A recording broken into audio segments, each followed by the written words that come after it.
Now we are going to discuss the open delta connection. So the delta connected winding, this is going to be like this, right? Now what happens if one of the phases is, for some reason it is faulty or it has been removed?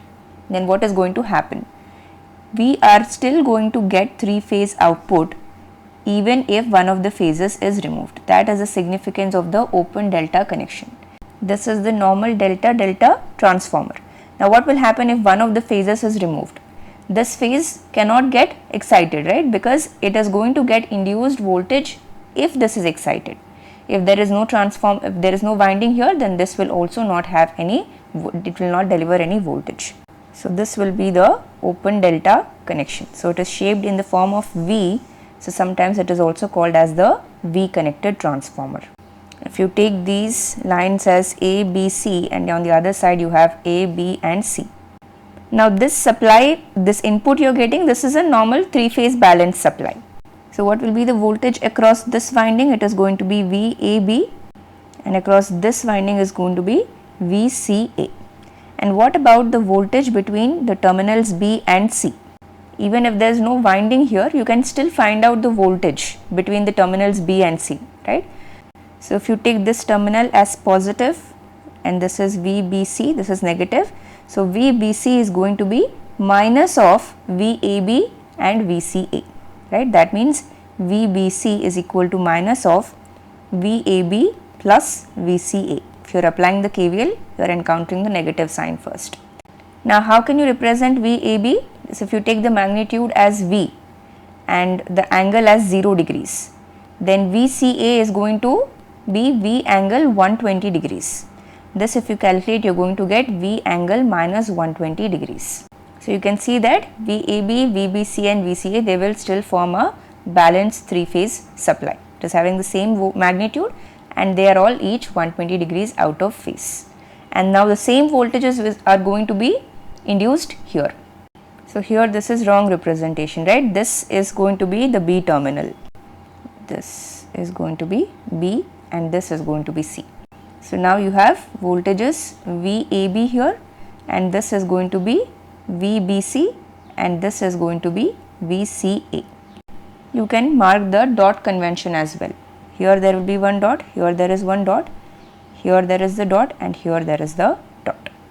So voltages form a 3-phase supply. Now what about the currents? In a similar way, if you take this as IA, IB and IC. So you can see here that IA is still equal to minus of IB plus IC, just like in the 3-phase balanced system. So in this way the current relationships also you can verify that they are indeed satisfying the 3-phase balanced system relations. So you can write thus the line voltages and currents. Remember, line voltages and currents, not the phase quantities, only the line quantities, are going to form a 3-phase balanced system,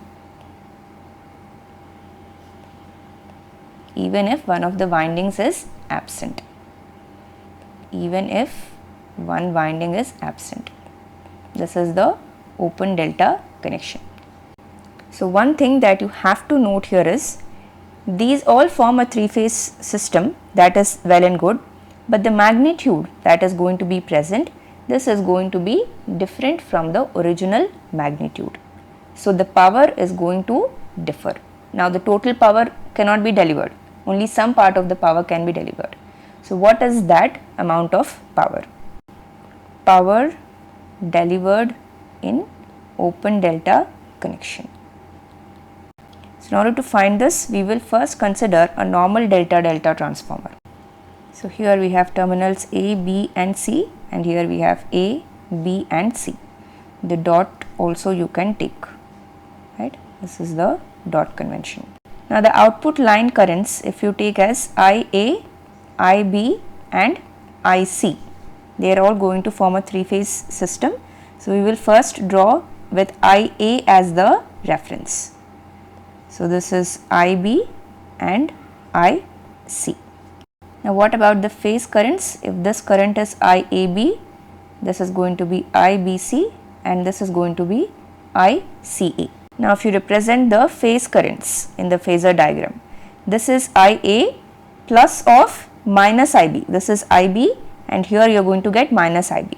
If you add both these vectors, you are going to get IAB, and we already know the magnitude of IAB, which is the phase current, it is going to be less than the line current. And what about this? This is going to be 30 degrees. Now let us say the load power factor is given by cos phi, lagging.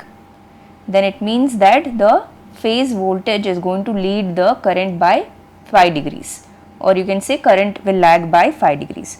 So the phase voltage we will draw here, this is going to be VAB. Here phase and line voltages are one and the same for delta connection.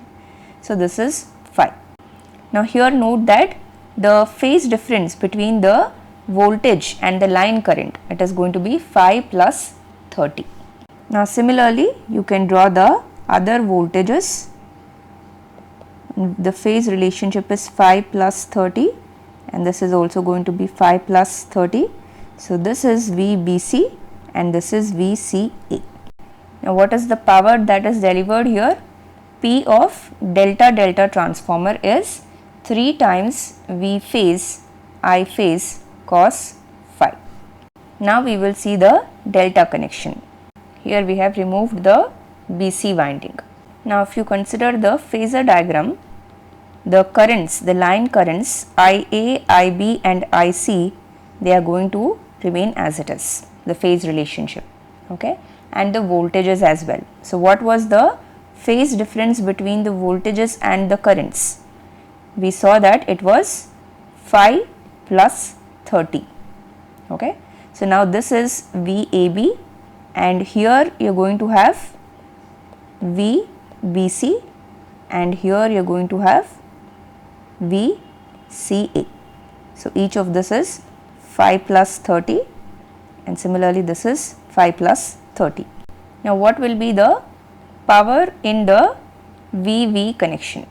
Okay, so open delta we will represent as VV.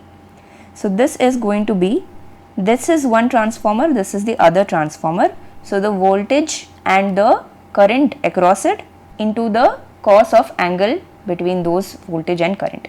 So what is the current through this winding? If you take this winding, first we will take this winding, this is first winding and this is second winding.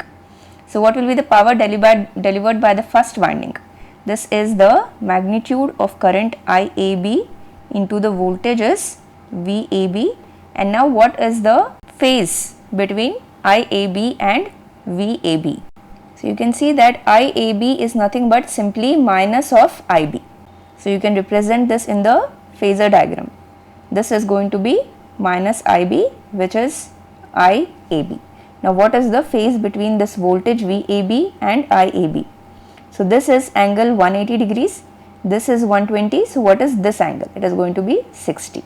Now this angle is phi plus 30, so what is this left out angle? This is going to be 30 minus phi. So here you have cos of 30 minus phi. This is the first transformer. What about the second transformer? The voltage across this is VCA and the current is ICA. So if you write ICA mod ICA mod VCA, and what is the phase between these two? Now ICA is simply equal to IC. So this is IC in the phasor diagram and VCA is here. What is the phase between them? Phi plus 30. So you are going to get cos of 30 plus phi. So now what is this? Mod IAB is nothing but the phase current. The phase current, that is the current that is delivered by each of the winding, will remain the same, right? The capacity of the winding. So IAB, mod IAB is I phase. And what about mod VAB? That is also V phase. So V phase, I phase cos 30 minus phi. Similarly, ICA is the phase current and VCA is the phase voltage, cos of 30 plus phi. So here cos A plus B formulas and cos A minus B here, if you apply trigonometric relationships, the final answer you are going to get root 3 times V phase I phase cos phi. So for delta delta, what was the power? This was 3 times V phase, I phase cos phi. So this means that in open delta connection only 1 by root 3 times of the power is delivered. So this is nothing but in terms of percentage you are going to get 57.7%. Okay, so just because one winding is removed, 2 by 3 of the power will not be delivered. 2 by 3 is 66.66%, right? So still lesser than that power is going to be delivered. Only 57.7% of power is going to be delivered in an open delta connection.